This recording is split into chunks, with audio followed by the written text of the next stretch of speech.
Hello everyone. So today we are going to do Sutra 1.7. Now in the last sutra, we understood that there were 5 types of vrittis, right? So we are going to go into the first type of vritti, which is Pramāṇa.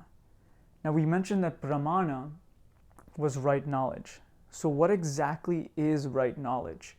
When we perceive something correctly, what are the types or ways of right knowledge? So first, Sutra 1.7 states, Pratyakshanumana pramāṇāni. Pratyaksha anumana agamaha pramāṇāni. So the pramanas are, or right knowledge is, pratyaksha, anumana, agama. So pratyaksha is sense perception. Sense perception. So sense perception is when the senses, the 5 senses, contact the sense objects. That is, when your eyes see something, right? When you hear something, when you feel something. But what it is it's a very complicated process. What exactly happens is the eyeball, or in this case, the sense organ that they would say, contacts what's in front of you or whatever you're about to see.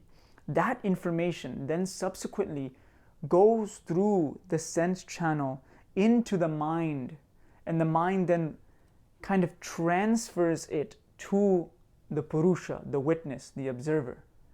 So there's a process, and we'll go through that process, but it's very important to understand that sense perception, it's like, it seems easy, like, okay, I'm just seeing something, but it's an actual process according to the Yogasutra and Vyasa and the different commentators, and they'll go into how the exact objects are perceived. And so the sense organs act as channels, and these channels then subsequently relay the information that's perceived into the mind, and the mind then kind of, if it's a pure mind, a pure buddhi, a pure intellect, which we'll go into later, will kind of reflect it, kind of pass it on to the soul, or to the witness, to the observer, and then that itself, the observer, will witness it. But either way, the witness is observing everything anyway. So sense perception, pratyaksha is the first pramāṇa, is the first form of right knowledge. The second form of right knowledge is inference. Inference.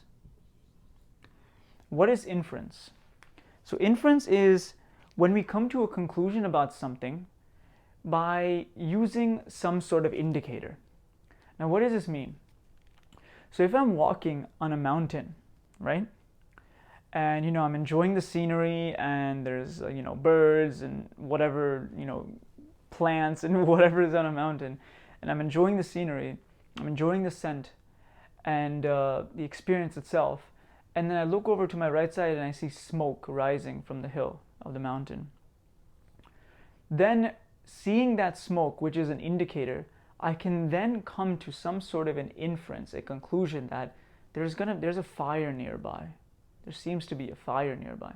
So I am using the smoke as an indicator to see that there's fire nearby.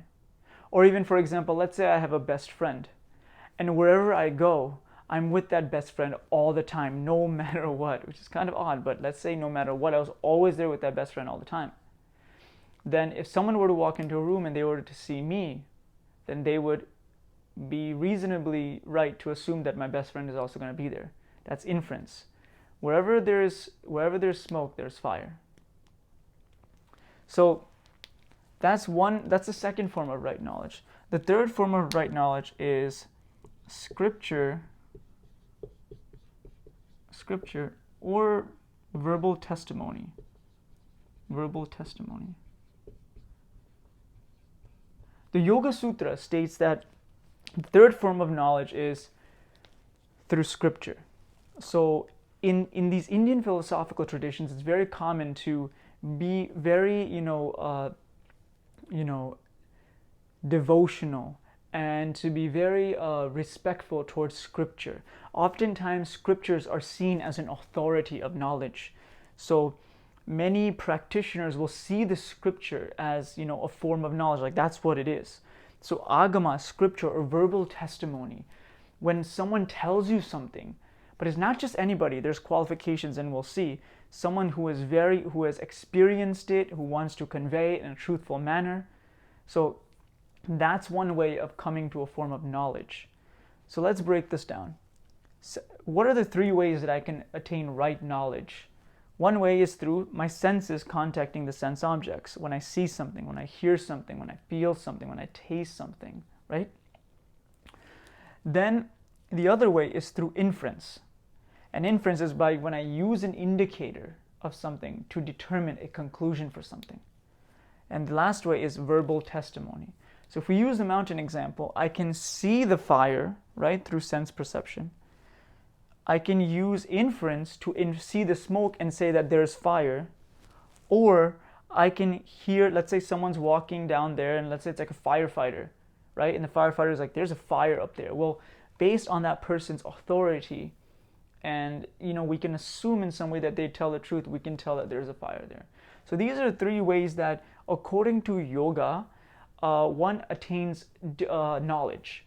And the thing is that one may now ask, can't these be wrong?